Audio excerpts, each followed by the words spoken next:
Alright everybody, welcome to episode 4, the final episode of One Deck One Month featuring Speedroids Act 2.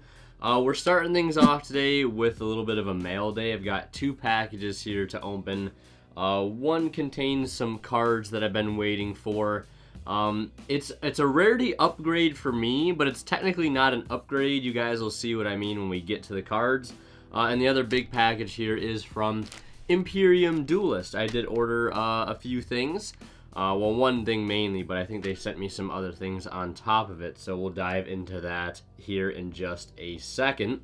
But really quickly before we get into the opening, just a quick reminder, if you guys have not seen the previous week's episode, I'll leave a link to it up in the top right of the video for you guys to check out. And please do not forget to subscribe to the channel yet if you have not already. But let's go ahead and get into this little bit of a mail day opening. Alright, so to start, we will lead with the small package here, which does contain, like I said, a potential rarity upgrade.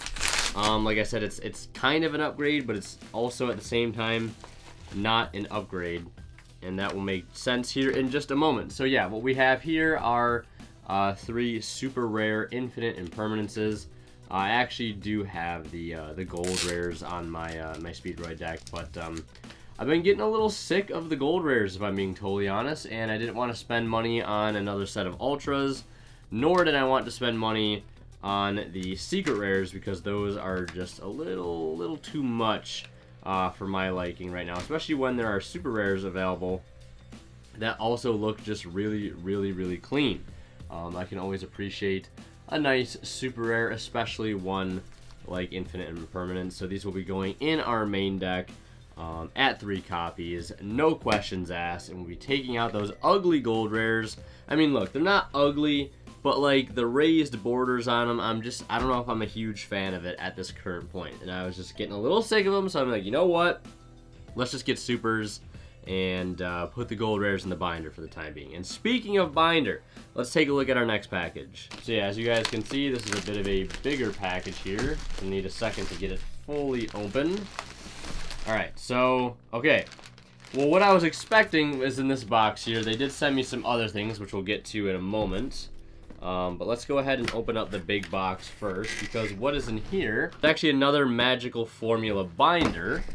And the main reason I ended up getting another one is because the binder that I currently use for, that's strictly for extra deck monsters, is not a good binder, really. It's basically coming apart, and once it gets too many cards in it, the cards on the center pocket near the spine of the binder actually start to get bent a little bit.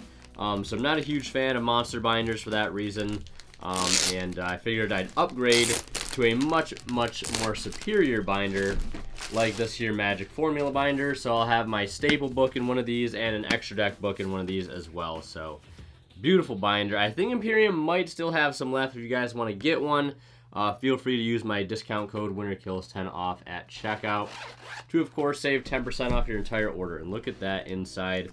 So nice, beautiful white pages. Gotta love to see it. So yeah, we'll go ahead and fill that up later. Maybe I'll do a little montage of me filling it up, I don't know.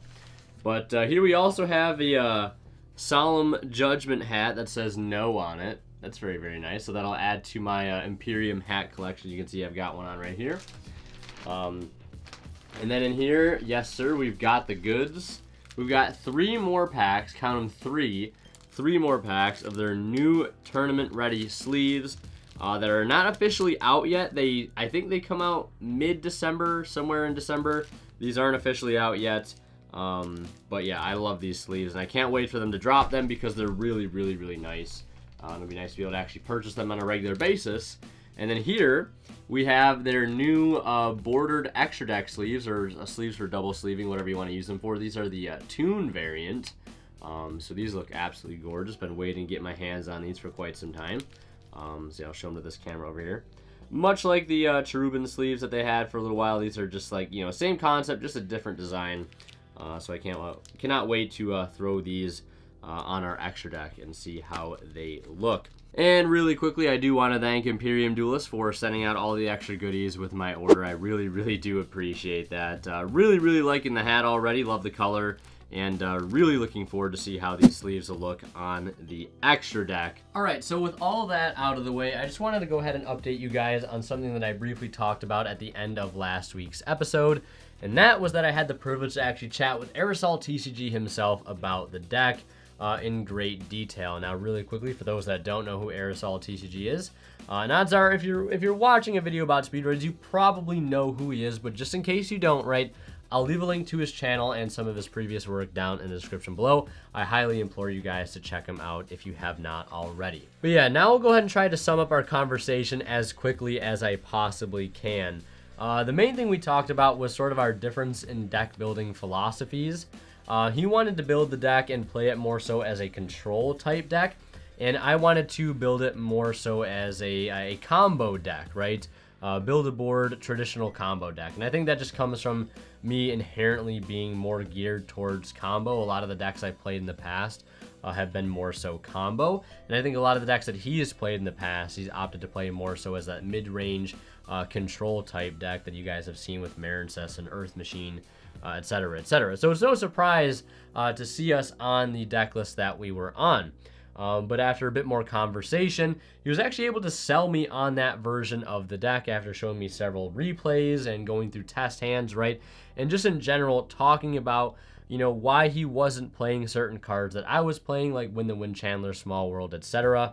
You know, telling me the inherent problems he felt they had. But yeah, I could go into more detail there, but we might as well just take a look at the deck list really quickly while we do that. All right, so I said I was going to show you guys the deck list, so let's go ahead and go over the deck list so we can see basically what changes we've made at this point. Also, look at these beautiful field centers. Shout out to you in my Discord for making this rather interesting field center for me. But let's go ahead and get into the main deck, and then we'll do the extra and side. So everything's going to look pretty standard up until a certain point, I want to say. So we have 3 copies of Hound. I still stand by that this is like the best normal summon in the deck because it basically is a 1-card Cork Shooter or 1-card Rubber Band Shooter. And I'm glad to see that me and Aerosol sort of both agree on that front. Fantastic normal summon, plus it gives you follow-up too. But we are also on 3 Marble Machine. This card I don't think is nearly as good as the Hound. But it's still a very good backup normal summon when you need it. The 1 Terror Top still, of course, we've got to play the Terror Top, can't give that up. Then we have 3 copies of Tekka Tomborg, the best extender in the deck, still to this day, ever since High Speed Riders. 2 copies of Card Turbo. This ratio I still think is very, very good. This card has, like, the priority of this card has gone down since the release of Synchro Storm, so we don't need 3 copies of it. We don't need to see it all the time. A lot of your standard combos, you don't really use the card to begin with. 2 Dendaiko Duke, still the standard ratio. 1 Rubber Band Plane, fantastic extender. Also lets you chain block things like your Terror Top and your Cork Shooter, so very, very important card for that. 1 copy of Fukimadoshi Piper, fantastic extender. There are consistent ways to resolve this card for 5, I think. Also ending on Baron, plus sometimes a draw 1. Lots of advantage being gained. 1 of Tetherwolf, because we can actually summon this off of something we're playing in the extra deck, which you guys probably already know what that is. 1 copy of Nyan, so you may already know what we're on in the main deck now. 1 Red-Eyed Dice. And then we're on to hand traps, where we have 2 copies of Nibiru, 2 copies of Ash, 1 copy of Ghost Ogre, and then we have 3 copies of the Speedroid Wheel, 3 copies of Speed Recovery, 3 copies of Triple Tactics Talent. This is actually where my list differs from his. I believe he was on Droll Lock, and I'm on Triple Tactics Talent. I think this card is really, really solid in the main deck. It has proved in testing to be very, very strong. 2 copies of Emergency Teleport, and then 3 more hand traps in the form of 3 Infinite Impermanence. Those beautiful super rares in the main deck now. Then we have 2 copies of the Speedroid Duplicate. Yeah, I think 2 is really, really okay. A lot of times you're going to be sending 1 off a Hound and then searching the other later on. It depends on the given combo. And then in the extra deck we have 1 Baron de Fleur, 1 copy of Shen Shen, 1 Crystal Wing, so I guess it's good I have the 1 Ghost Rare now, Kite Drake, Clearing Fast Dragon, then 3 level 6 Synchros, the Stardust Charge Warrior Juju, and Rap type, because it turns out with this particular build, banishing a level 6 becomes a lot more common, whereas in the past we were banishing 7s, but now we're banishing 6s to reveal level 3s like Hound, Terror Top, Tekka Tomborg, Duke, etc. Then we have one Chambra, one Hagoita, still fantastic level 5 synchros. Double Cork Shooter, still got to play that. And then we have 2 copies of Rubber Band Shooter and 1 copy of Auroradon to round out the extra deck, because Auroradon is now back in the extra deck. I never thought it would make its way back in, but it turns out this card is really, really strong. Sideboard, this is probably going to need some tweaking, but I'll run through it really quickly. 3 Gamma and 1 Driver, really high impact, going second hand traps. 2 Lightning Storm, would probably play a third if I owned one. 1 Order and 3 Goes and Match. This trap is incredible, very, very strong against a wide array of matchups. 2 Lancia, and then 3 copies of Cosmic Cyclone. This, I think, is probably going to become Twin Twister, because people are going to be siding Lancia against this deck if they have it and if they pay attention. And I don't want my side deck cards also to lose to their side deck cards. I want to be siding in cards that are going to be live and not going to be dead against the cards that they're inherently going to be siding in. Yeah, so that is the entire deck list. Now, a lot of you guys are probably wondering where a certain handful of cards are, and don't worry, we'll get to those details in just a minute. But if you guys want to hear Aerosol's explanations behind some of his card choices, he actually did a deck profile video on another channel recently, and if you guys want to see that video, I'll link it down in the description. And on that same channel, I believe it was called Yu-Gi-Oh! Replays, he did some guest commentary going over some of his high-rated DB matches. So if you guys want to see what that's all about, definitely give those videos a watch. I'll leave a link to them in the description as well. But back to the deck list. The first thing I want to talk about, and one of the things that first immediately caught my eye, is how come there is no Win or Small World or Speedroid Scratch, etc. in the main deck, in particularly the starter lineup. And we'll just go ahead and piece out the starter lineup here really quickly. We have these 11 starters. So that was the first thing that came to my mind. It was like, how come no Win the Wind Chandler?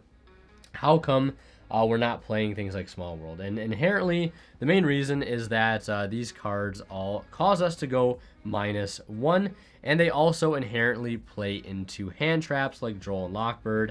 And you invest so many cards to only get 1 back, right? Hence why it's a -1. And whatever card you're searching off of it, if that gets interrupted, you just lose out big time. And, general deck building rules tell us to stay away from cards that inherently minus us, and we should be focusing more so on cards that inherently cause us to go plus or net in card advantage, which is definitely just a very sound way to deck build. And he also specifically mentioned that those cards play into cards like Droll and Lockbird, and while those cards may be very format dependent, I feel like they are played enough right now where, steering away from cards like Wind, Scratch, and Small World are definitely warranted. Maybe it depends on your local meta. Maybe a lot of people in your area aren't on Droll, but odds are they might, so, definitely keep that in mind when you're building the deck.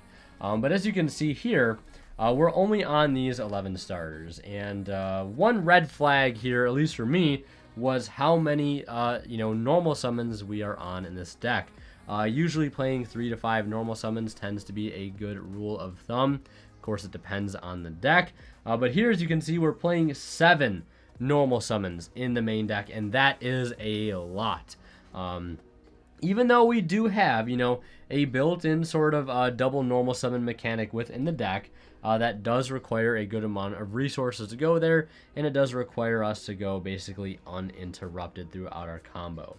Also another thing too is that this particular list focuses less on actually using the double normal summon mechanic, because we are playing Auroradon, and a good chunk of the time we will be going into Auroradon, and we cannot use the additional normal summon effect of the Rubber Band Shooter, otherwise we won't be able to go into Auroradon, right? So that just creates its own inherent problems. The problem ends up becoming that we don't have a good enough amount of starters in the card pool to play that aren't normal summons, right? Marble Machine, Tether Wolf, Hound, they're all fantastic starters. They just all also happen to be normal summons, and there really is no getting around that. And yes, that's where cards like Win and Small World and Scratch could fill the void and maybe cutting down on some of those normal summons. But then again, you are creating inherent minuses within the deck, and you're playing harder into hand traps.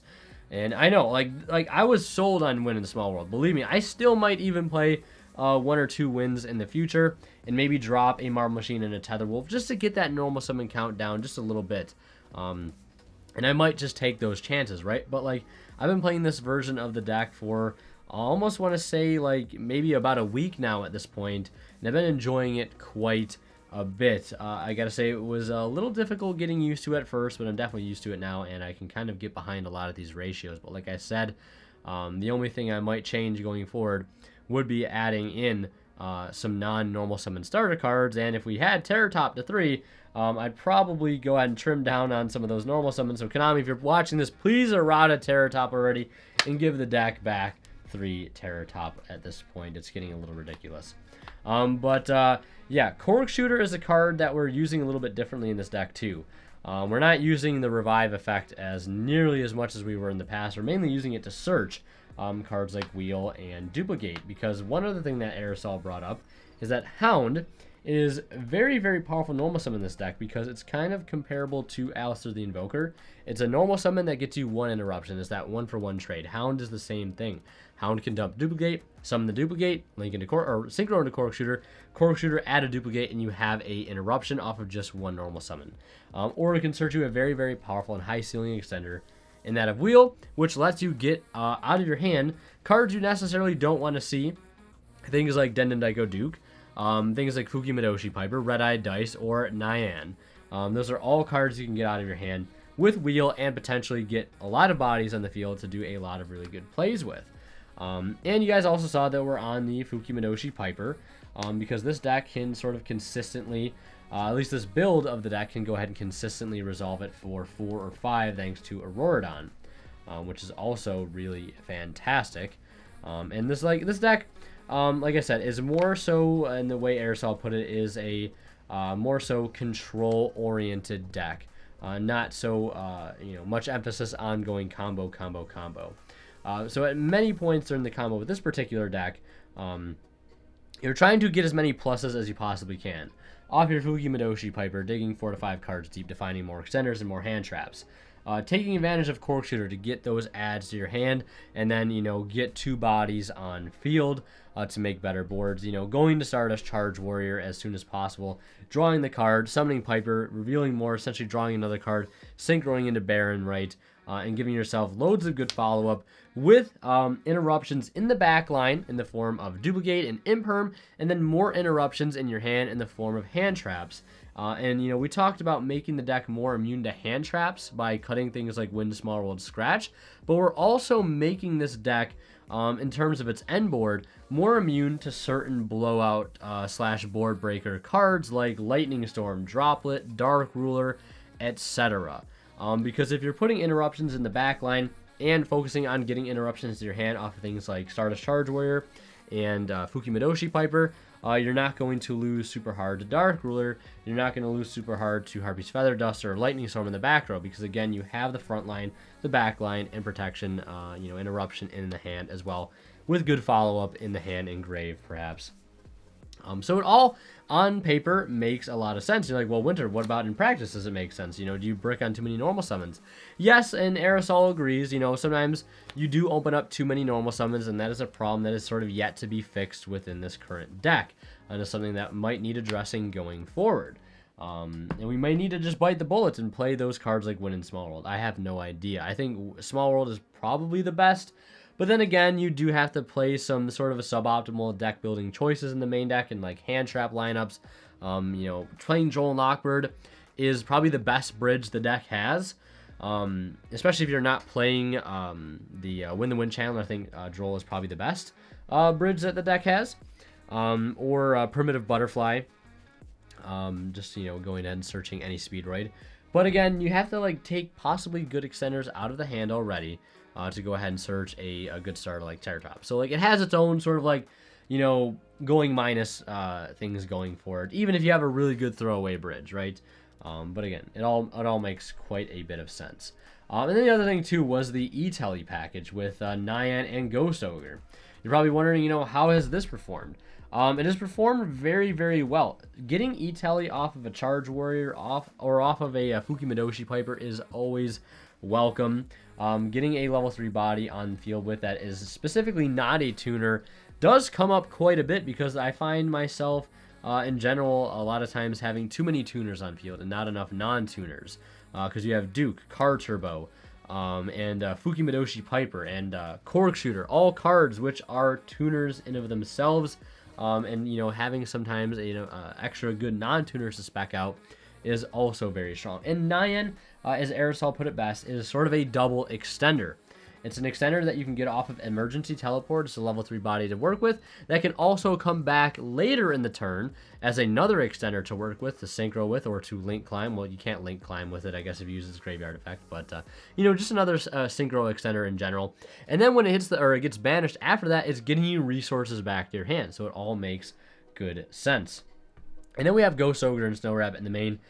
Is just an auxiliary target for the E-Telly. There were some hands in the testing that I've done recently, just the other week, where I would open up the Tether Wolf E-Telly, and I would normal the Tether Wolf, get the token, E-Telly out Ghost Ogre, and then single for Baron, and then have an extender to go into Rubber Band Shooter with.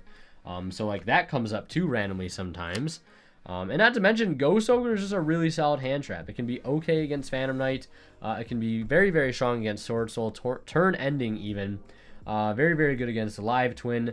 Very, very good against the Flandreese deck, just hitting the map.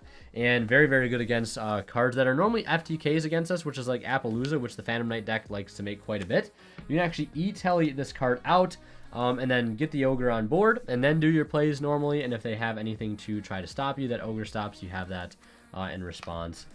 Or if you just draw into E-Telly at the end of your combo, you can set it, and now E-Telly acts as an interruption in the backline by getting access to Ogre, which is really, really cool. And I think that's pretty much everything. Everything else in the main deck tends to be pretty standard, yeah. So all very, very standard. Yeah, I think there's not much else to talk about other than those things that I already pointed out. And then the extra deck, we have the Auroradon. Auroradon tends to be really, really strong just because of the good synergy it has with Fuki Midoshi Piper, getting those 3 extra wind bodies on field to then be able to synchro with into Charge Warrior, and then the Piper and the Charge Warrior into Baron. Like, it's all very good combo lines that work very, very well. And we also notice we're playing Shen Shen in the extra deck. Shen Shen is a card that, like, I still have mixed feelings on. Because like I've said several times in the past, this card's either really good in certain matchups or it's god-awful and does nothing. So again, I don't know. Maybe this will get sided again, or maybe I'll play the Stellar Windwolf card. But the problem with the Windwolf card is there's no good way to like set it up for the opponent's turn, because a lot of times you're making your level 9 synchro last. So that just kind of leaves your opponent plenty of time to deal with the card before you can actually get the shuffle effect off. But your go-to end board is usually Baron plus Shen Shen. And even if Shen Shen doesn't do anything against that deck you're playing against, Shen Shen can help recycle resources and is also just a reoccurring body with the help of some of the hand traps you're playing, like Ash Blossom, Ghost Ogre, and Nibiru. And yeah, just overall, can be like an actually paralyzing card against a lot of decks. And it's also level 9, which it tends to be very, very easy to make with the extra Auroradon tokens and Cork Shooter, etc., or Car Turbos or Dukes, whatever it may be. And also Auroradon does provide some interruption, or not some interruption, but some spot removal, much like Juju does. And there are even some instances, and I didn't really see this coming when he first explained it to me either, is that there are some times where you just outright use Auroradon to, scrap all 3 of your tokens and add back a duplicate right at the end of your combo, or that you use at the beginning of your combo, and you have an extra interruption just off of your Auroradon and maybe whatever else you have on your field by having that duplicate added back to your hand, or adding back an Imperm, or adding back Imperial Order, right? So many good uses for that random third effect of Auroradon that actually can come up sometimes in this deck, because you're gonna play against some decks where if you have one duplicate against them, it's going to hurt them a great deal, just one bounce. Like VW, Sword Soul, sometimes even Phantom Knight, right? Just the one bounce can just be enough, or against like the Tri-Brigade strategies. More so with the pure ones than the actual Lyrilusc ones, because one bounce is, let's be honest, not going to be remotely enough to stop a deck like that. But, it is an effect that you can use, and you actually do use sometimes in this particular build. And I do like it quite a bit for that.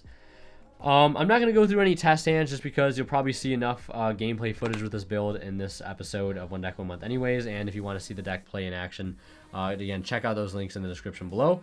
Aerosol does do some post commentary over his matches, and it is very, very insightful. So go check that out. But that's the deck list. Yeah, really, really obscure, but like everything just works. I don't know how else to describe it other than it just works. And like I said, one of the main difference between mine and his list is that I'm opting to main talents, and he's opting to main Droll. So yeah, that's everything. Now I'm going to go through and fill up my new binder and re-sleeve my extra deck with the new Imperium sleeves, and we'll create a little bit of a montage of that, I guess.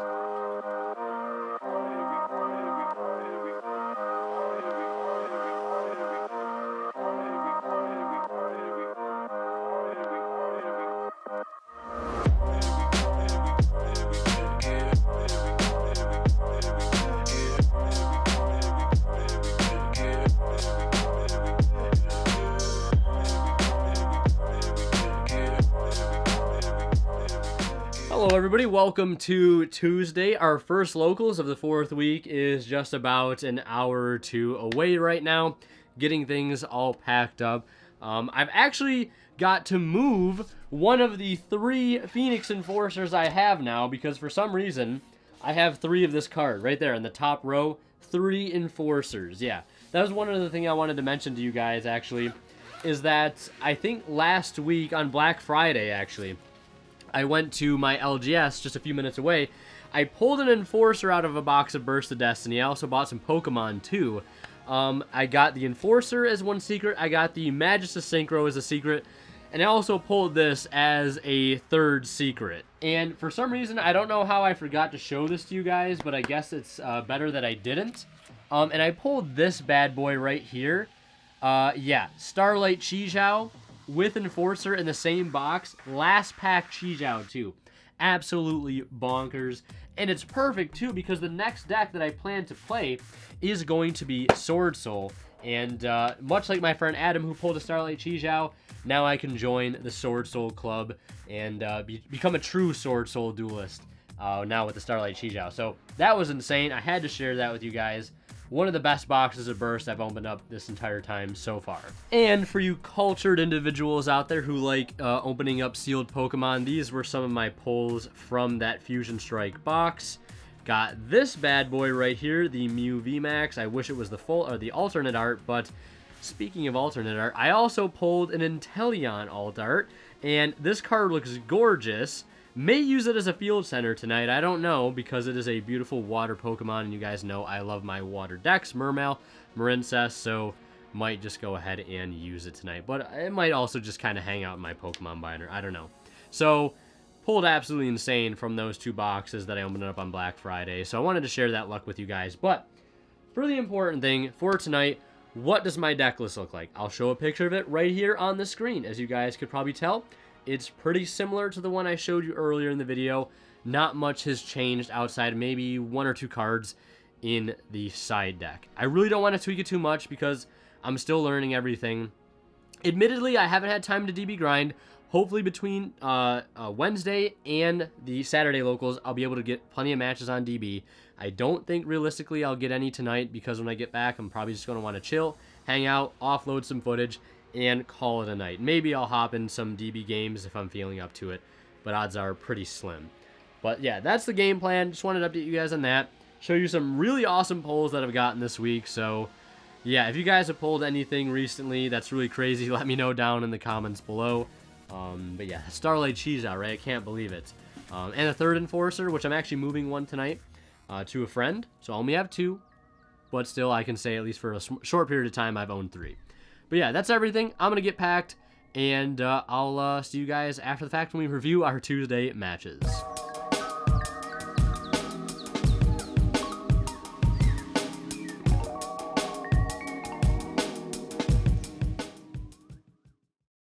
Alright, so it is time for us to go ahead and recap our Tuesday matches. Let's just go ahead and jump right into it.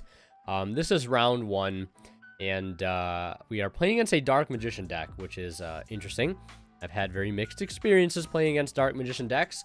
I either get my back blown out or I blow out my opponent. It's always a 50-50. So I do win die roll here, and I do decide to go first. Also, if my playmat looks a little different than it usually does, that's because I actually forgot my mat. So I had to ask with my friends at Locals if I could borrow one of theirs, and they did have an extra mat for me. So the day was saved thanks to Big Killer Jeff. So I start with Hound. My opponent literally frame 1 imperms it. Like, and when I mean frame 1, I mean frame 1. I was literally reading what the card does, and he was like, don't care, didn't ask him imperm me. And I was like, okay, bet. So we go ahead and he goes and imperms the Hound, which is fine. I have Takatomborg to follow up. That is going to tag into Fukimadoshi Piper here. I wanted to go for it a little bit earlier since I had to burn Takatomborg earlier. Might as well get the draw one basically at this point. It ends up being an E-Telly, which is kind of nice. E-Telly was treating me really, really well today. I'm not too big of a fan of the engine anymore, and I think, like I said in the earlier part of this video, if anything I was probably going to cut going forward, it would be the E-Telly engine, because you do have to play the Brick of Nian in the main deck, and there's already enough, you know, unfavorable cards to draw in the main deck as is. So we go ahead and make the Rubber Band Shooter here. We banish a 6, and I'm literally in the middle of explaining the card again. He's got the imperm on the table. I'm like, let me explain what the card does first before you imperm it, but he still decided to do it anyways, which is fine because I do have the E-Telly to extend further here. I'm going to summon out the Nian from the deck and actually link into another Rubber Band Shooter, which is something you can do because now I can use its first effect here to normal summon the Marble Machine, and I'm debating on what I want to get here with it. And we go ahead and grab the Car Turbo. We're going to spec out the Car Turbo, bring out the Nian as a result, Synchro for Goita here. Nian's going to return the Raptite to the extra deck, Synchro 8 here for that beautiful Ghost Rare Crystal Wing. And then from here, we do have the Speed Recovery to bring out the Fukimadoshi Piper, and the Higoita brings itself back, allowing us to secure the Shen plus Crystal Wing with 1 in hand and follow up engrave. My opponent leaves with the Dark Magic Circle, chaining Soul Servant to go ahead and stack the Magician's Salvation field spell. And I remind him that the Soul Servant does get banished. He adds the field spell. He also has a copy of Red Eyes Fusion in hand, so he's going to go ahead and activate the field spell, get the Eternal Soul. He plays the Red Eyes Fusion. I frame 1 Ash. That, of course, obviously don't want him following up with a Dragoon, and then having the Eternal Soul Circle combo. Like, that's a really good thing to be ending on. So he goes ahead and end phase. Well, he doesn't end phase. He follows up with Nadir Servant, so his hand was, like, insane. He just kind of fumbled the bag a little bit in what he impermed. And he goes in Servant, sends to Tinclad, adds the Ecclesia, end phase to Tinclad, we negate with Crystal Wing, and he passes turn. I top deck a Speed Recovery, which I slap on the field right now. That's going to go ahead and reveal 3, and I take the Marble Machine here since we have yet to normal summon. I have a level 6 Synchro play available to me at this point too if I want to normal summon the Marble Machine, but I decided just to go Card Turbo, boost everything up. I know what the set is, and it's just going to be game outright, and we're going to head into game 2. All right, so here we are in game 2, and my opponent does decide to go first, and his opening play is Red Eyes Fusion, pass. Nice deck. Well, Red Eyes Fusion set to pass. So we start with Lightning Storm. That is going to force out the Dragoon 100%. I then chain Twin Twister to hit a summon limit and an imperm, his favorite card apparently. And then we go ahead and normal summon the Marble Machine, add the Tekatomborg. Tekatomborg's going to tag out into Piper. Piper's going to reveal 1. We grab a Duke. Not the best reveal, but we'll take it since we don't have Duke access yet. We're going to go ahead and banish the 6 here to reveal Hound and Terratop. And I believe I do get the Terratop to hand, which is great. I mean, actually, in this instance, getting Terratop is actually worse because I have Recovery in hand. So a lot of times when I find what you can do with a hand like this is if you get Hound as good as the additional normal, and then if you have the Recovery, you can bring back the Terratop as like a contingency plan. If you get Nibiru, if one of your plays gets impermed, etc., wherever you get interrupted, you always have Recovery for Terratop as a backup. Here we also have E-Telly in hand too, which is really good. And I think I'm actually going to burn my additional normal here, not on the Terratop, since I've already burned really good engine extenders like Card Turbo and Tekatomborg to get Duke on board and get it in play. So we additional normal Duke, activate E-Telly to bring out Nian.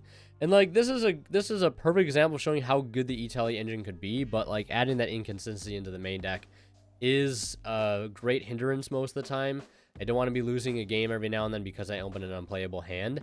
And I think there are just other extenders that can be played in the deck, like Primitive Butterfly, that are really, really good that allow you to make Baron early, where you just don't need cards like Nian. It can be very awkward sometimes trying to combo with it too, because you're forced to use its effect early on. You just can't because you can't make Rubber Band Shooter, and then you have like too many tuners in play, but it is what it is. So we're going to summon out here. It's going to come in clutch, though. We're going to make Charge Warrior. That's going to draw us 1 card, which I think drew me into Rubber Band play. And right now, my biggest issue is how do I out the Dragoon? It is still at 4,000 because it didn't negate and destroy the Lightning Storm. So we Recovery back the Piper. That's going to trigger Plane in hand. And then we're going to Synchro Baron, Duke Engraved to go ahead and bring out Car Turbo, and then we're going to synchro. We're going to bring out Nian as well. And then we're going to synchro into Kite Drake effect to negate his board. So now the Dragoon is at 3k and is definitely outable. And even if it was still at 4k by whatever ruling circumstance, we have Baron effect to destroy it since it is negated. And we're going to boost everything by 800, and that is just a swift, clean OTK right there to round out our round 1 match against Dark Magician. So we are currently 1-0, feeling really good. Let's take a look at round 2. All right, so here we are in round 2, playing against my good friend Jeremias on the Flunderies deck. We've played against him before, I think, at Locals. I think like maybe in the last episode on a Saturday, and we actually did managed to beat him, but he did open up pretty okay here. I mean, granted, I did have the Ash for the very weak and vulnerable Eaglin play, but you know, he did have D-Shifter, which is going to hurt a great deal. So my opening hand here is Car Turbo, E-Telly, Car Turbo, Wheel, and Talent, I believe is the opening hand here. So I ain't gonna lie, I definitely played this opening very poorly. I definitely played it very poorly. I decided I would play it super conservative by setting 2 and passing and not playing into D-Shifter. But what I at least should have done is, you know, like E-Tellied out Nian, and then just like go battle phase, poke over one of his monsters, like poke over Rabina, you know, something like that. It'll get banished, whatever. And then just basically pass on that and hold the wheel in hand.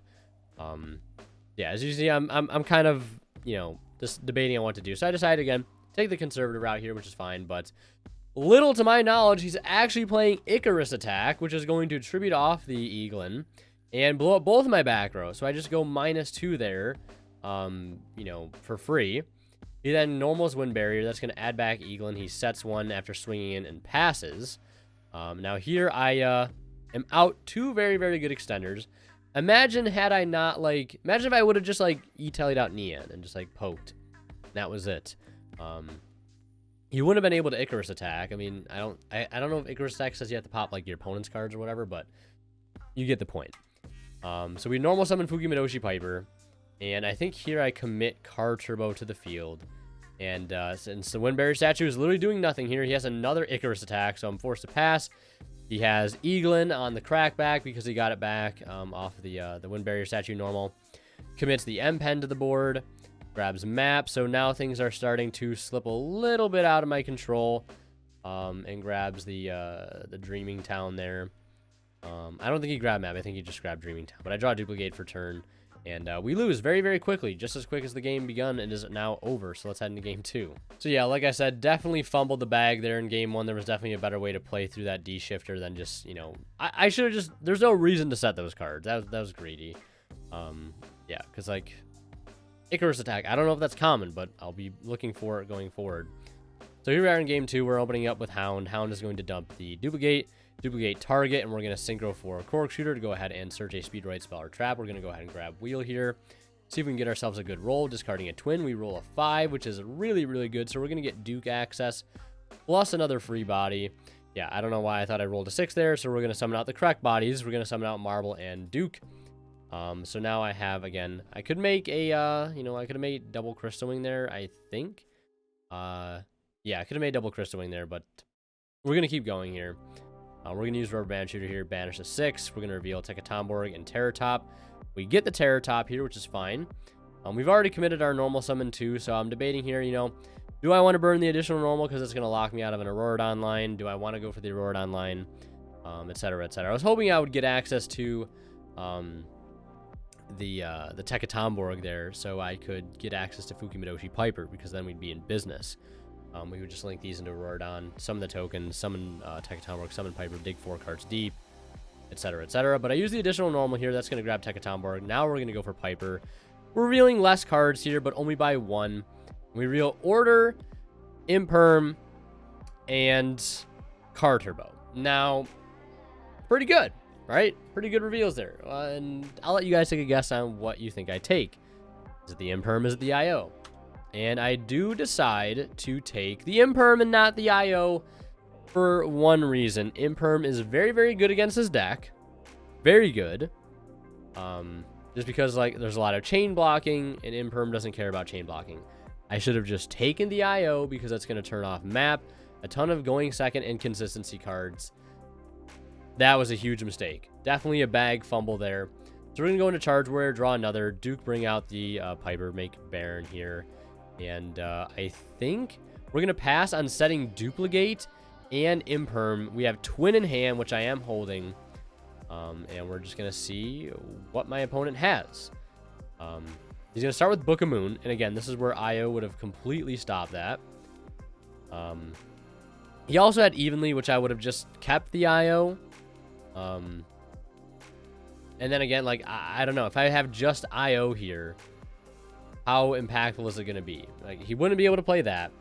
He does have Eaglin still, which would be resolving had I had IO. He would get to recycle a draw, and I think he would have been able to keep comboing. So, like, I don't know. Maybe, like, taking Imperm was correct. Maybe taking IO was correct. The evenly match kind of skews things a little bit. Obviously, I didn't know that was there. In hindsight, we do, but of course, in the middle of it, I didn't really expect him to have the evenly, which is something you obviously can't stop with IO. And having the guaranteed stop of something like Eaglin is very important. So I think I draw Nian here for turn, which is, whatever. So we're going to go ahead and normal that in the field, spec out Car Turbo, and then I think we're going to make a Rubber Band shooter here, activate Rubber Band, thinking on what to go ahead and actually banish here. We banish another 6, we're going to reveal a 3 and a 3. We get Tekatomborg, we summon the Tekatomborg, we're going to tag for Duke, and now we're going to make the Auroradon push, summon out the 3 tokens. And now I think, yeah, we summon out Nian, and then we summon out Piper here, we're going to reveal 5. Digging 5 cards deep, we reveal 2 wheels, a recovery, marble, and a droll. I think I take the droll here. I could be wrong. I'm also wondering if I can go for a game here too. And the thing that's so rough too is like, this is why like I oftentimes want to play a second Baron, because there are so many times where going into a second copy of Baron is just so incredibly clutch. Like, right here, I could make a second Baron plus a level 6 Synchro play, which at this point, I think I'm also out of. So, it gets a little weird. I mean, maybe I could have taken Recovery, made Baron, and then Recovery something out, like a level 3 to make Shen Shen with. And then that's Baron Shen Shen with Auroradon, and I think I have Car Turbo Grave. So, yeah, that would have been game. But like right now, it's just so awkward late game sometimes not having another good level 10 synchro like to go into a very accessible level 10. Because like Stardust Warrior is not very accessible. Baron's like the best generic level 10. And so I'm forced to make clearing Fast Dragon, which if I'm being totally honest, like I'm thinking of cutting because we never banish 7s anymore and the card just never really comes up. We could have made Baron plus Shen Shen here instead of just Fast Dragon Shen Shen, which both of these cards, keep in mind, are doing absolutely nothing against him. Like, Stellar Wind Wolfreya would just be way better. So we're just going to summon Cork Shooter, and then we're going to make a Juju. Actually, still have a Juju in deck. So, yeah, that is actually still going to be an OTK. I must have put it back off the Nian. That's right. So, yeah, we do manage to squeak out an OTK. I guess we didn't need it, but technically, you know what I mean? It would have been nice to have an Omni Negate on board as we're trying to make this push for game, because you never know. He could have had something like Nibiru. But yeah, let's take a look at game 3. All right, so here we are in game 3, and my opponent opens the best, you know, 1-card starter in his deck, the Dimension Shifter. And then he also has Desires, and also has Gold Star. So, like, he just opened really, really, really, really, really, really good. D-Shifter is such a crutch against this deck. This is where, I don't know if I was siding Gamma, but it's something I probably should have sided against this deck, because it's just a really solid card all around to hit his normal summon. And it's also good just to stop those D-Shifters early on. Like, Imperm Gamma against this deck is pretty strong, like, I would say so. Like, if you have Gamma for the D-Shifter, which is a blowout, and then speaking of blowout, my opponent's going to duality here into Judgment, Dreaming Town. And yeah, lo and behold, he does decide to take the Judgment. So now I got to play through Apex Avian, D-Shifter, Judgment. Set a Mysterious Backdoor and pass. And I did not draw into any side deck cards. And I draw into it. No, I think I did draw into a twin. I did see a twin. But the problem is, how am I getting this twin to resolve with Avian and Judgment on field? I need to clear the map. So, like, I don't know if it was my technical play here that could allow me to play this better, maybe. How do I force the Judgment on something that isn't Twin Twister, right? And then also bait out the Avian in the process, because the Avian is just going to negate the twin as well.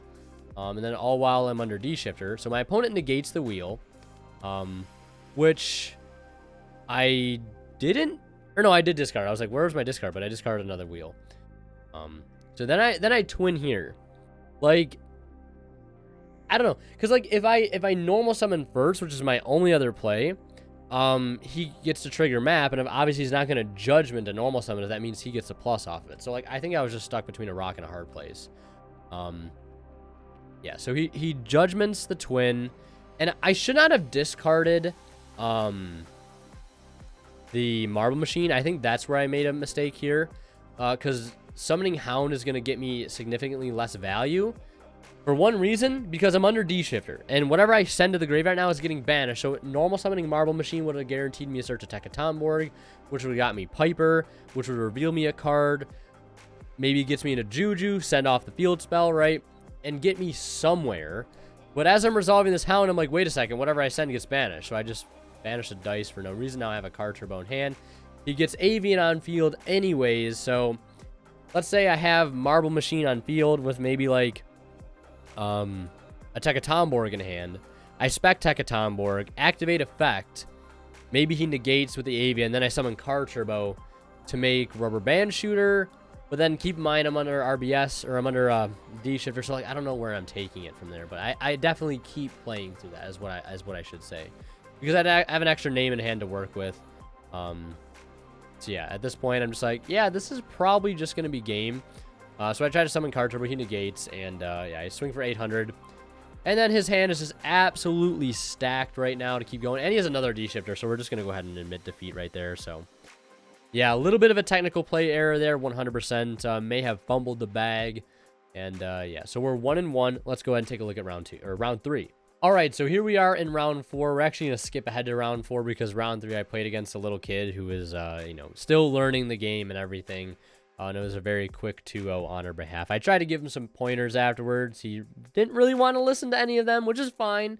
You know, I get it, but hopefully he continues to play and improve, you know, and continues to enjoy the game that we all love playing. So yeah, he was on a Yosenju deck, I believe, and we just, you know, won pretty easily because he just didn't fully understand how to correctly use a lot of his cards, which is understandable.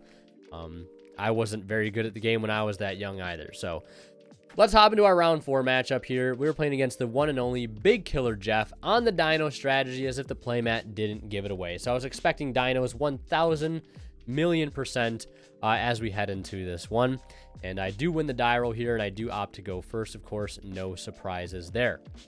And opening hands, I have, for me anyways, I don't know why I said hands, but opening hand, we have Wheel, Tekatomborg, Duplicate, Duke, and Hound. So like a really, really solid, you know, opening here. I probably should have started with a Wheel, discarding the Duke to see if I get 2 bodies on field, because then I can just go right into Rubber Band Shooter and hold the normal summon for later on. That's definitely what I should have done first, but for some reason I was like, you know what, I'll lead with the Hound.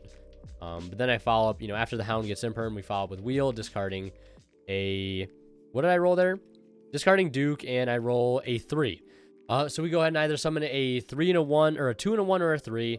I decided to go with a 2 and a 1 here because I already have Duke access. There's no reason to get another Duke out of the deck at this point, since I already have Duke engraved. So we go ahead and link 2 into the RBS.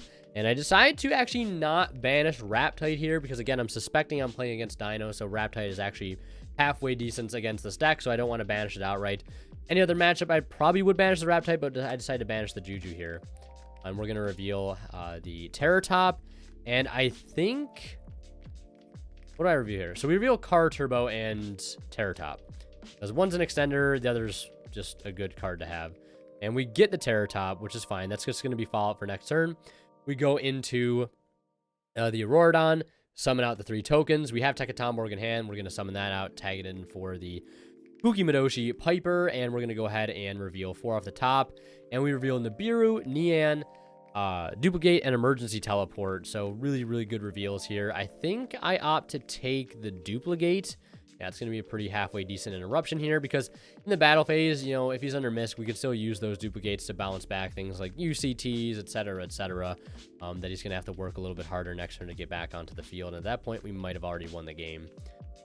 So I still have Duke live engraved here too. So I'm trying to establish Shen Shen Or no, I think I'm trying to establish Baron Raptite here, just because, you know, pretty solid on board against dinos, and that's exactly what we do, using those tokens to our advantage here, setting the duplicates and passing our turn.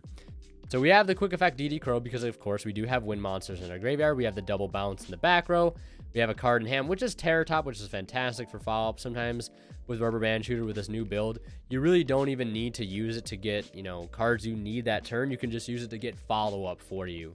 And just like securing you a normal summon on the next turn, or if your board gets cleared mid-combo, you have something like Terror Top to keep going.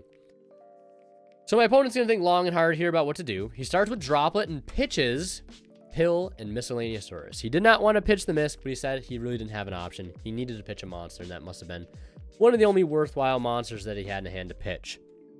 So now that he's pitched a monster spell, it means I can still respond with a trap. So I see this opportunity here, and I'm actually going to chain Duplicate. I do take a moment to think about this to make sure this all works. So I do chain Duplicate here. We're going to banish a Wind Engrave. I'm going to banish the RBS, target his Droplet. And I can do this because I can only not respond with monsters and spells right now, because that's what he discarded off Droplet. So I chain Duplicate, which is a trap. And then here I'm able to chain Raptite in response to the Duplicate and not the Droplet. And this is how this works. Same thing happens with Dark Ruler No More in instances where you have like Curse King Siegfried, the DDD Synchro, and any continuous trap. If your opponent Dark Rulers you can chain something like Dark Contract with the Witch, and then chain Curse King Siegfried to the Dark Contract with the Witch to go ahead and target the Dark Ruler and negate it. Same thing what VW used to do when they had VFD Chuche. They could go Dark Ruler on the VFD, they would chain Chuche to the Dark Ruler, then chain VFD. Same concept here. So I'm using Raptite in response to the Duplicate to go ahead and quick effect banish his Miscellaneous Saurus from his graveyard before everything on my field, at least the Raptite and the Baron, get negated as a result. My opponent was unsure, so I do call a judge over, and just get ruled in my favor because that is how that works. But I understand wanting just to double check. You should always double check, even if you think you're like 99% sure and you're not 100%. Call a judge, ask somebody who's good at rulings if you guys don't have a judge nearby, and you know, confirm it so you know for the future. So my opponent does set a monster and pass after that. This one I'm expecting it's like probably a baby. I'm just going to normal summon Terror Top here, tag for the Duke. We're going to Synchro 6 here into Charge Warrior, pick up a draw. And at this point, I could make another Baron. But, you know, Baron's a once while face up in the field negate. So there's really no reason to. So I just go ahead and E-Telly out here. And then we go ahead and actually Duke out for Piper. I'm going to reveal 5 here. Reveal Duplicate, Recovery, Plane, Tekatomborg, and Talents. And I think I take the Duplicate here just as a backup, just in case. And then we use Rorodon here to tribute off the Nian to pop his set. That's going to trigger the baby, and I'm like, you know what? That's completely fine. Summon something, because whatever he summons, if he summons like an Oviraptor, I'll just negate it with the Baron. And we'll just push in from there. Yeah, so at this point, we just go battle phase, run it over, and we just attack for game. So yeah, that's game 1. We take it relatively easy, even through a Droplet. Double Duplicate coming in clutch there in the back line. So let's take a look at game 2. And game 2, I believe my opponent made me go first. Which is not a huge surprise. I normal Hound. He does have the Ash. I chain. Well, I don't chain, but after, you know, Resolution, I activate Wheel, discarding a Wheel, roll a 1. Right, it's bound to happen. It's the worst case scenario. Then I activate Triple Tactics Talent. After that, before I go any further, you'll see a Droll, a Dark Ruler, and a, you know, Harpy's Feather Duster. So we hit the Droll, because, you know, I'm going to be doing some searching a little bit later on, and I can play it around Harpy's Feather Store or Harpy's Feather Duster, and I can play it around Dark Ruler by, you know, I mean, at this point with his hand, there's like no real like super need to play around Dark Ruler. I can just put up a big body. And if he Dark Rulers it, we don't really care. Because, you know, he needs an engine piece regardless. So we use an additional normal here on the Marble Machine. We summon out Tekatomborg. And we go ahead and E-Telly out here for the Nian. We tag for Piper. We're going to try to get as many pluses off as we possibly can. Real Gamma Driver Imperm. So we are going to take the Imperm. That's good to know that I was siding that for this tournament. Because I wonder if I sided against Flunderies going second. I probably didn't. I don't think I did. So we're going to Synchro for Charge Warrior, draw another card here, and we're going to summon Card Turbo. And I think at this point, we just Synchro for Raptite And that's all I really do. I just go battle phase. So, oh yeah, my opponent actually just passed. He just set a monster and passed. That's how bad his opening was. So he did go first, and he decided, I think, a little too many going second cards. Which is interesting. Yeah, I don't know. It doesn't make too much sense. But right now he has a Dino and non-Dino engrave, which is a little scary. I did pick up that Imperm off the Piper, as you guys saw, but I decided obviously not to set it because I know he has Feather Duster in hand, and there's no point in just losing the Feather Duster to the, or losing the Imperm to the Feather Duster. So my opponent Dark Rulers, and then uses Reborn, targeting his Ash engrave of all the things that he could have targeted. And then he goes ahead and passes his turn, because obviously he wanted to Dark Ruler first, so I couldn't Wrap Tight the target for his Reborn. Then we normal summon Hound, bring out the Nian. And then Piper for 5. We go ahead and take an extender here, and then we're just going to Synchro into Baron, Synchro into Shen Shen, and recycle a card, and then Card Turbo here for a game. I believe, yeah, pop that and just go for game. So yeah, that's the match, and that is actually our entire Saturday locals in a nutshell. I think in under 30 minutes, we ended up going 3-1, securing 15 store credit. I think we got like 6th place, I want to say. If I remember, if I can find the actual results on our Facebook group, I'll put up what place we got. So we ended up topping locals this week with our new Speedroid build. Great way to start off the week and continue the momentum here in this episode. So yeah, like I said in the past, let's see where we can take it from here. All right, everybody, it is currently Wednesday, and I've just been informed that my local game store actually has Brothers of Legend in right now, and I think I actually may go ahead and go snag a few boxes, because I'm just looking at the TCG player page here. You know, there's a lot of really good reprints in here, like Droplet, Magician's Souls, some of the hero cards, too, that have been long overdue for a reprint. There's also the Starlight Rare Dragoon, which, as much as I hate Dragoon, it is cool to see it get a Starlight Rare printing. That Diabolos, the Mind Hacker card, is in here. Yeah, and of course, Speedroid Scratch and Piri Reyes Map is in there. Like, some cards I'm definitely really interested in getting. Also, that Summon Storm card that I talked about in the last episode is in here too. So I think I'm going to go try my luck in a couple boxes. We'll come back, we'll open them, we'll see what we get. I'm hoping at least for, you know, 1 or 2, maybe a place at a Speedroid Scratch, because I just want to have the card in general as we go into this 4th and final week. So let's go ahead and see if we can grab ourselves a couple boxes. 2 boxes secured. All right, now let's go home and crack these boys open and see if I can keep up my good luck streak with box openings so far this week.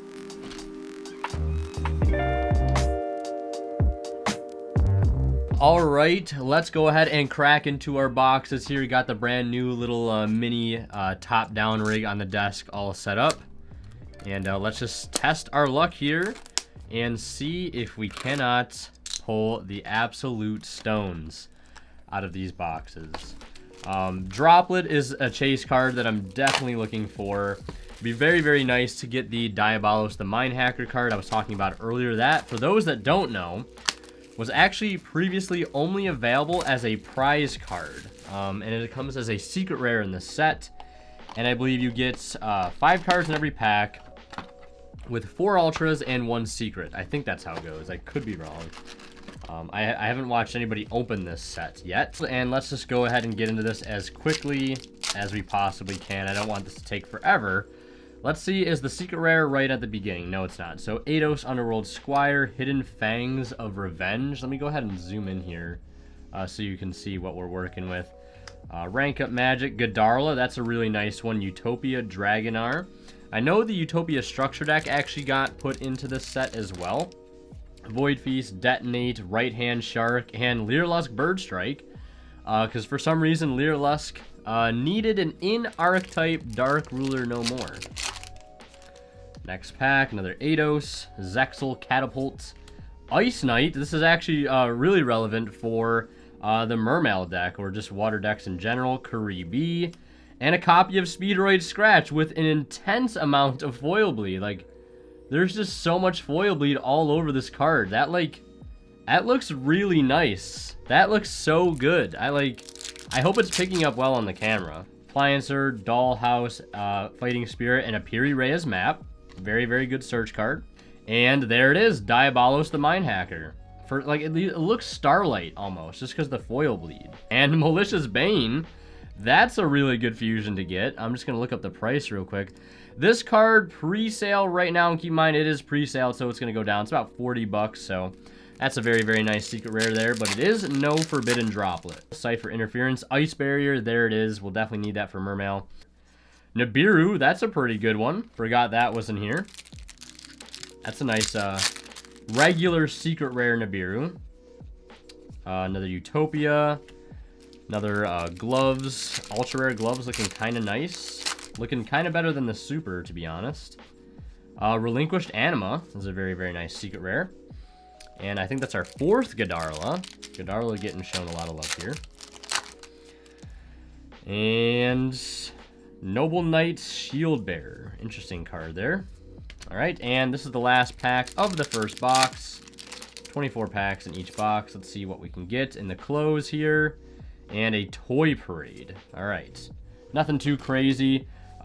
Pretty okay pulls for our first box. 1 copy of Scratch, which is totally fine. If anything, that card I might be playing 1 copy of Max in my deck. So, ooh, Magician's Souls. That's a really good one. That is a good hit right there. Magician's Souls. Finally. That is a really good one so far. And another Piri Reyes map. I'll take that. So let's see what we get. Another Nibiru. So that makes 2 Nibirus. Rank up Magic Force. And a 2nd copy of Speedroid Scratch. It's not a Dragoon, but I'll take it. So overall, I think it was a pretty good couple of boxes there. We did secure 2 copies of Speedroid Scratch. One with an extreme amount of foil bleed. And the other really having none. If you guys can see the difference there in foil bleed, that's actually just wild. I wonder if I'll actually be able to get my hands on another really foil bleed heavy copy of the card. But yeah, other noteworthy cards include the Magician's Souls, the Malicious Bane, and we actually got 2 copies of Nibiru the Primal Being here, and 2 copies of Piri Reyes map, and 2 or 3 copies of Ice Barrier. I'd have to go through and relook again, but overall, not a bad opening. We did secure some cards we need. Hopefully, maybe we'll play some this Saturday. I have no idea. But I just wanted the card to have, in the future going forward. So, yeah, I'll update you guys probably on Saturday at this point, right before we leave for local.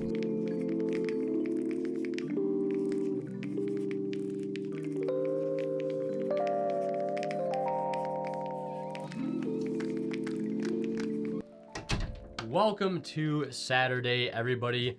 Really quickly before we do head out here in just a couple hours, I want to update you guys on how testing went last night. Played a ton of matches against the Bird Up deck and even more matches against the Dragon Link deck. The Bird Up matches were extremely difficult. Main decking something like Droll seems very, very worthwhile with how popular that deck is becoming in general and at our local scene.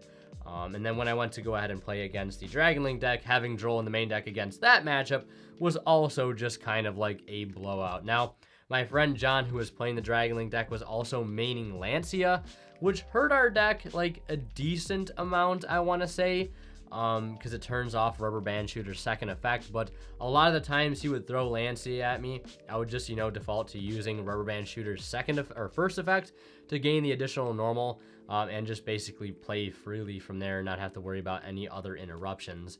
Also, Shen Shen and Baron just kind of took the matchup on their own. Like, Shen Shen against Dragon Link is just so incredibly good. Was still on the E-Tele engine.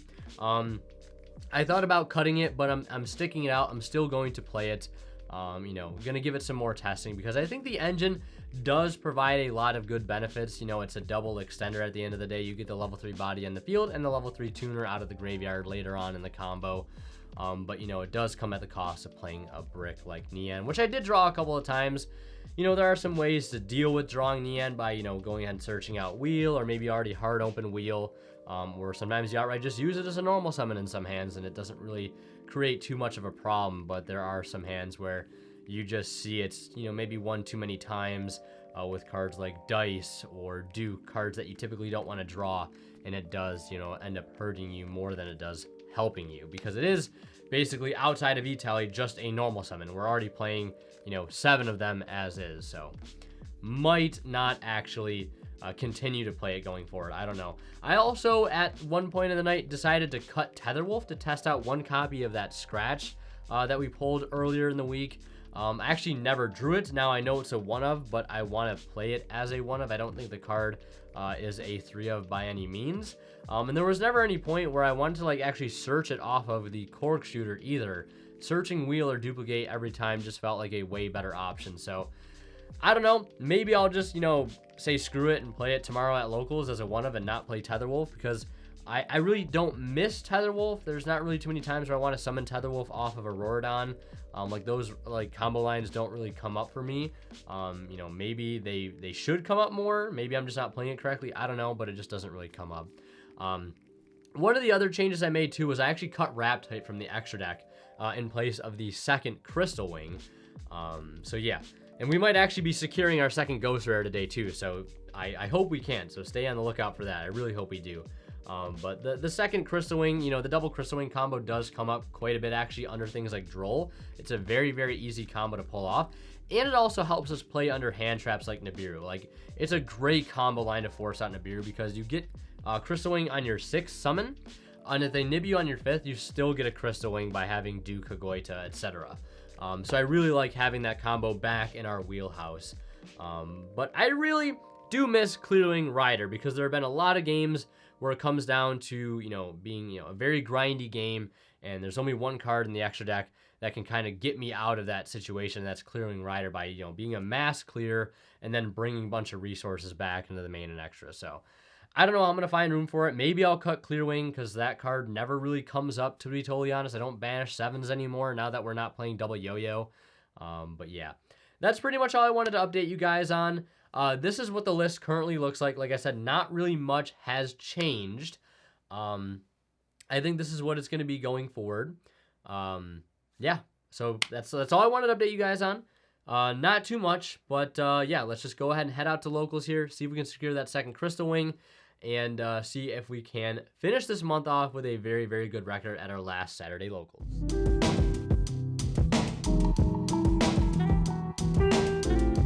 Alright guys, we are at locals right now, and I don't know if I told you guys this yet, but we are actually an official OTS now, and we're getting OTS packs with entries, so let's go ahead and crack this one open right here and see if we can pull ourselves an ultimate rare.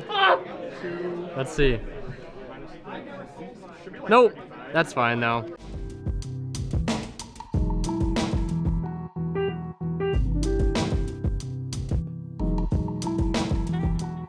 Alright guys, we just wrapped up our round 1 matchup, but I wanted to show you guys something I just managed to acquire before the tournament started. I didn't have time to show you guys beforehand, but you guys know we had one of these bad boys, right? But now we actually have 2 of them in our possession, and I'm glad I decided to get the second one, because I am on 2 Crystal Wing again, as you guys saw before we actually left for locals. So I wanted to go ahead and actually get the second Ghost Rare to sort of complete the set in max rarity.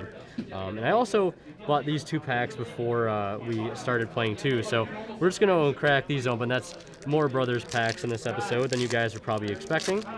But let's see what we can get here. And okay, that card is literally awful. Hoping for an Ashel Karibo, or I don't even know, honestly. Maybe another Summon Storm, but I think I might have a playset since my friend John gave me one earlier before we started playing.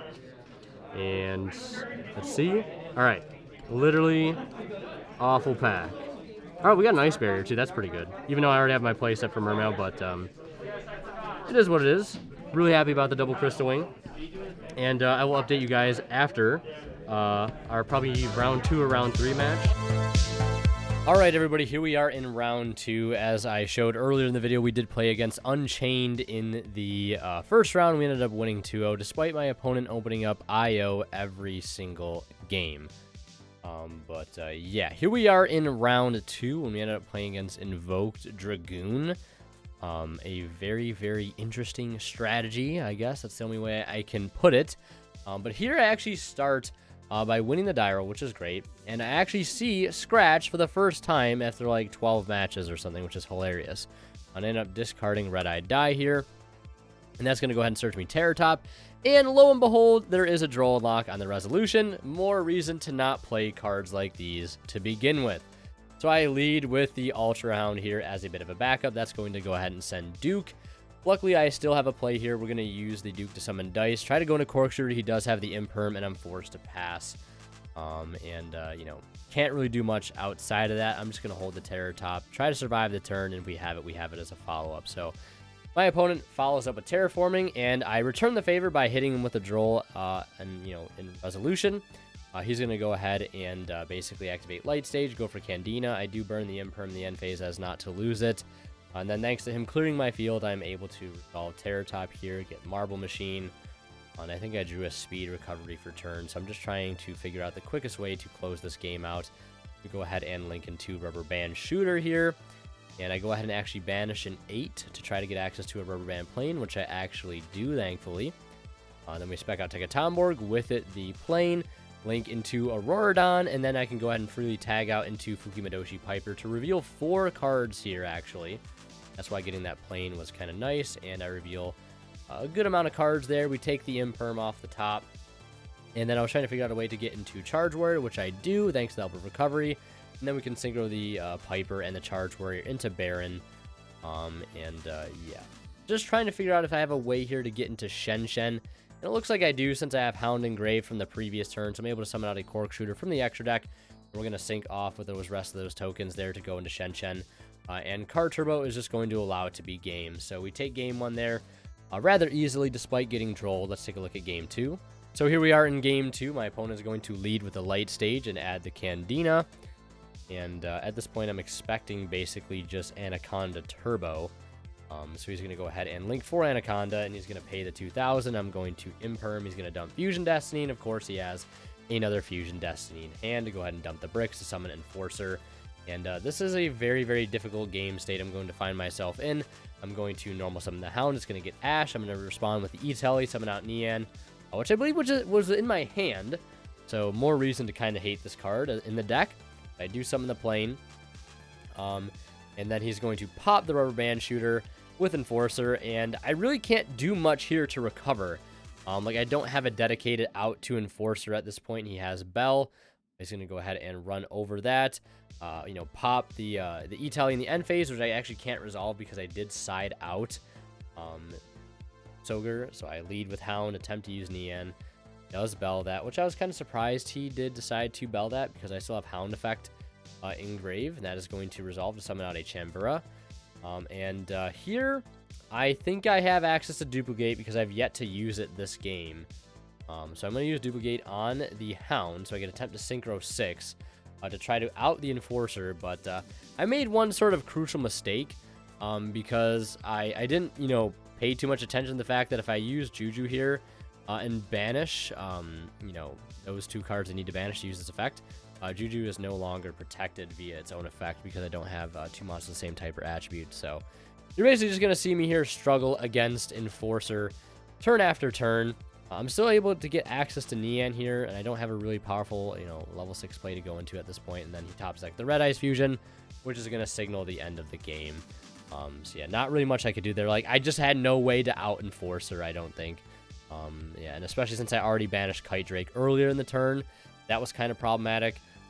So yeah, let's go ahead and take a look at game 3. So game 3, I decided to slow the video down just a little bit so, you know, I could be able to pause at certain points a little bit easier.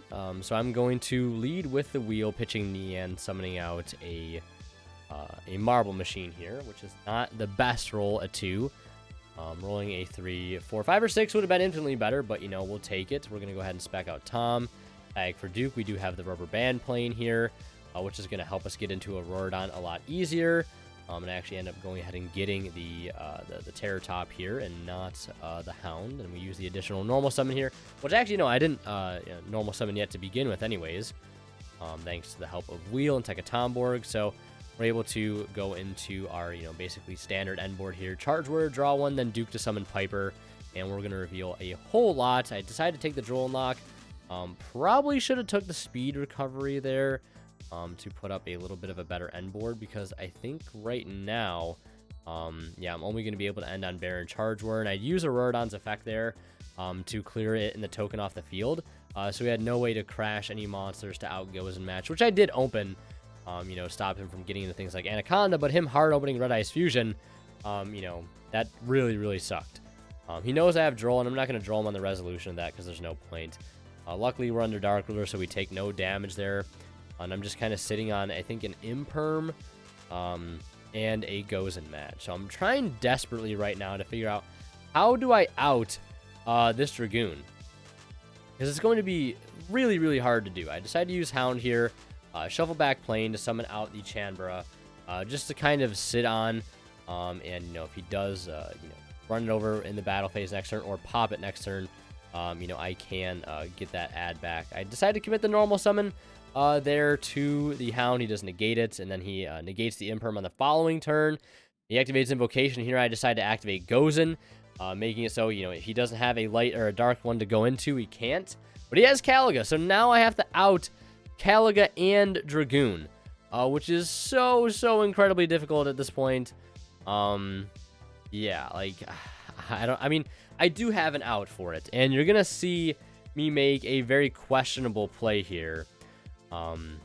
And I looking back, still don't know why I made this mistake. I normal summon Hound, I don't use the effect, obviously, and then I spec out Tekatombor, activate its effect, and he actually surprisingly lets this go through.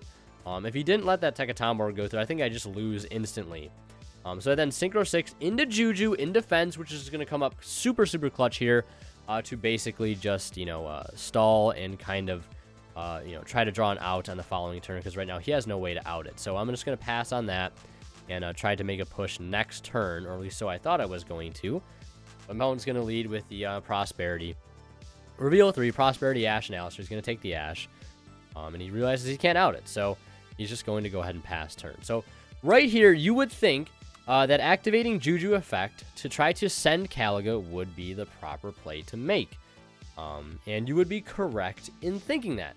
And for a couple reasons, right? If I use Juju right now to go ahead and try to send his Caliga, if he negates with Dragoon, both of us have used our only monster effect available to us because of Caliga for that turn.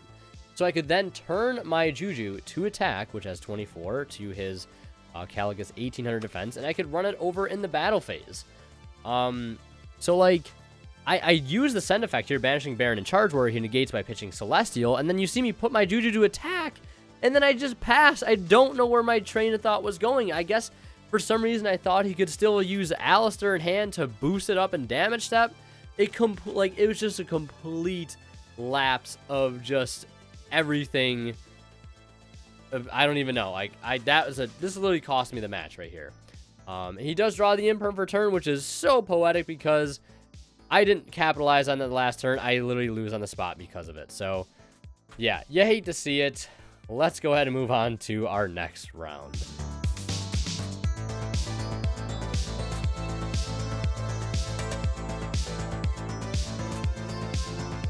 All right, so here we are in round 3, and we ended up playing against the Live Twin deck, which, with all the testing I've been doing on Dueling Book, this has been a rather easy matchup thanks to our hand trap lineup. You do see me have the Imperm for his blue, which stops him from getting into trouble suddenly. He's forced to set 3 and end turn. I lead with Wheel, pitching dice. And at this point, I'm just praying I do not roll a 1, otherwise I'll take 500, but he's just going to Ash it anyways. And then we're just going to try to follow up from here. We're going to go ahead and normal summon Tekatombor, special summon Car Turbo, and that is going to resolve. We're going to attempt to use Tekatombor. This is also going to resolve.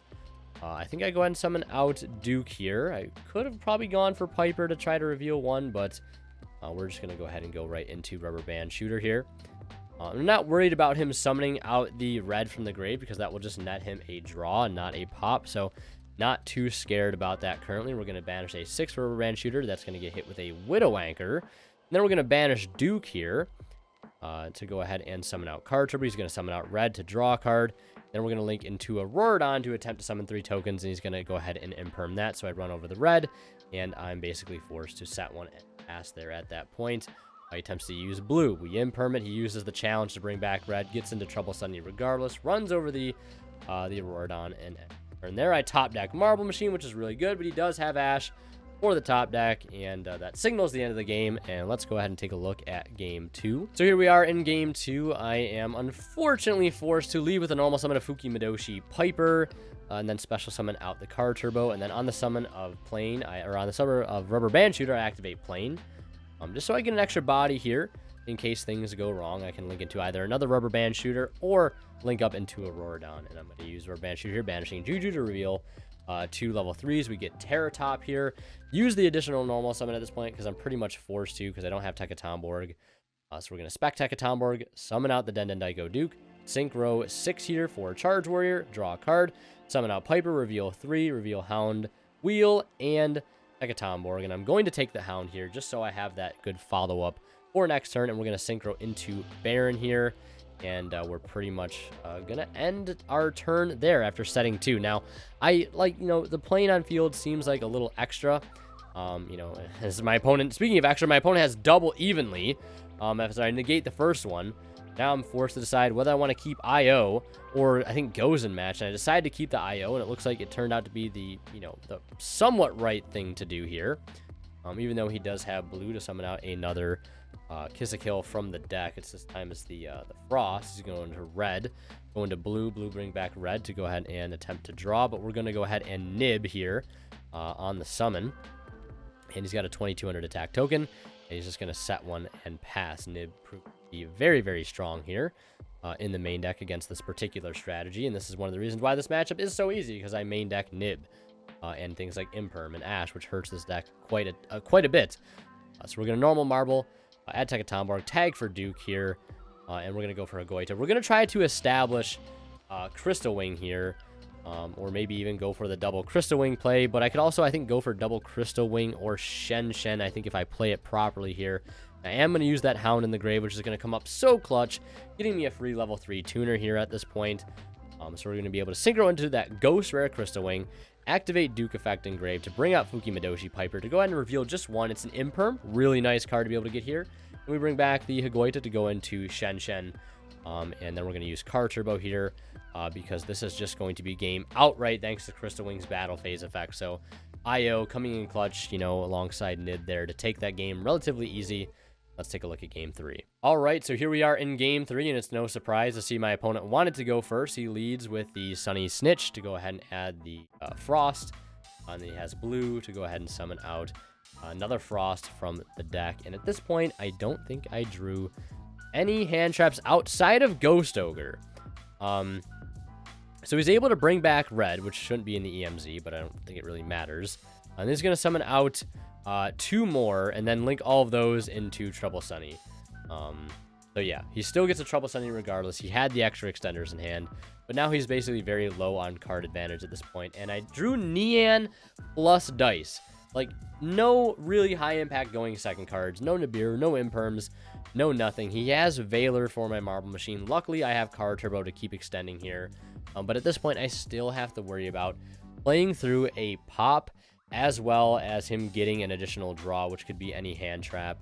And at this point, with the subpar opening that I have, any hand trap is going to be pretty much high impact. Now, luckily, I have a duplicate in hand, so that can kind of come in clutch here to be able to establish an interruption on the following turn, as well as an extender when it comes back to my turn. So we're just going to go to the standard route, link for Rubber Band Shooter here. Remembering to take and, gain the life points here because of Sunny Snitch. We're going to activate Rubber Band Shooter here, banishing a 6 to reveal Hound and Terror Top. We get the Hound here. Additional normal summon is going to attempt to resolve here, and it does. We're going to go ahead and normal summon Hound. And I think I go for duplicate here because I'm trying to go ahead and get access to Wheel so I can pitch this Nian out of my hand. He's going to go ahead and tag out the Trouble Sunny into blue and red after, bring out the duplicate. And I think he was really adamant on popping the duplicate here. Now, I had already burned my additional normal summon, so I can't normal summon the dice in my hand, unfortunately, to level mod. So I'm just going to use Card Turbo here to run over both of his monsters and basically force him to be able to try to top deck again here. Now, I do go into another Rubber Band Shooter here. Since I use both of my normals, I don't know why I linked into another Rubber Band Shooter. I'm not entirely sure. I don't know why. I think, oh, I did that because I wanted Winds in Graveyard to be able to bounce back his monsters. But unfortunately, you know, I mean, it would have came in clutch here, but he has the extender in the form of Home. Maybe I should have just let him, you know, link into a red first, and maybe make him see if he has another extender to begin with. But at that point, if he only has Home, like, I don't think he can get into another link too. So I think that might have been a misplay there with the duplicate on my behalf. He's going to go ahead and summon blue, pop Rubber Band Shooter, and then go into the Trouble Sunny, hit me for 33, set a card, and pass. And I have to, I think I draw a Tekatomborg here, which is a pretty decent draw. We're going to normal summon Nian. Let's back out the Tekatomborg. And that is going to attempt to resolve, and he has Solemn Strike. Like, I literally just can't catch a break here. We use Hound. That's going to bring out Korok Shooter. So I can make a level 6 here. I'm out of Rubber Band Shooters. And we're going to, I think I Synchro 6 for... Yeah, I think I'm forced to basically just go for Charged Warrior. Charged Warrior is going to try to draw a card, but he Widow Anchors it. And at this point, I think I just kind of outright lose. I mean, Nian's going to recycle a Rubber Band Shooter back to the extra deck. He's going to tag out into red and blue during the end phase, and it's just going to be game on the following turn. So, unfortunately, we end up going X2 at our final locals with Speedroids, and very, very unfortunate. Yeah, just some bad luck, I would say. Like, you know, what can you do at the end of the day? But yeah, wow, what a way to end things, right? Well, as much as I don't want to say that was an anticlimactic end to the series, it kind of was. Things started out pretty strong round 1. I mean, my opponent opened up Imperial Order all 3 games. Luckily, it didn't matter. Round 2, I thought I was on the right track with the Juju play against the Fusion Turbo deck. And, you know, Juju ended up being really clutch there. Like, that card's a lifesaver, and it's been a lifesaver, like, a ton of different times in testing, too. Just, like, a body that they can't get over, and it just buys you a couple turns, and then it can also just send a card, too. And I went to send with it, and, you know, to bait out the Dragoon, to clear the Caliga, and he negated. So I could have gone Battle Phase, and I'm sure you already heard me talk about this at this point, but, like, you know, just immediately after the fact, something in my head said I couldn't go and attack that turn, even though he had already used his monster effect for the turn, which was Dragoon. So I could have just gone Battle Phase, 24 over the 1800 defense Caliga, and he couldn't use the Alistair in hand because, again, he'd already used his one monster effect. I don't know what I was thinking. That's definitely just a technical error, something that slipped my mind. You know, it is what it is. And then round 3 against the Live Twin deck, which is, like, literally always a buy. You know, all the DB grinding I've been doing this week, like, I think I grinded on Wednesday and Thursday, and I played a couple Live Twin decks, and, like, the deck is just, like, literally always free with, like, Imperm, Nibiru, which I'm maining, and Droll now. I mean, Droll in the main is not too good, but, like, against the deck. But it is what it is. Like, I just didn't see any hand traps game 3 against him, and ended up drawing Nian and Dice. Again, I probably already talked about it too at this point. I'm not sure. I was debating on cutting E-Telly, and for one of the nights of testing, I did cut the E-Telly, and I didn't really miss it, but the second night of testing, I started to miss the extra extenders. E-Telly is just, like, a really good card to see. It does, unfortunately, come with playing the Nian. Like, Ghost Ogre's whatever. Like, Ghost Ogre's is, like, a decent card to see in the hand against, like, Live Twin, Sword, Soul, Flaunderies. Decks that are pretty relevant in our meta, in our local meta. And then round 4 we had the bye, so obviously we didn't have a 4th match to play, so less editing for me, I guess. Yeah, I don't know. I'm going to keep playing the deck probably for another couple weeks before we switch over to our next deck, which I'll tell you guys what that is a little bit later. I'm cold, it's very windy, and I'm going to stop talking to myself in the parking lot, and we'll go home, and we'll try just to go ahead and recap the entire week, and with it the entire month so far. So let's go home.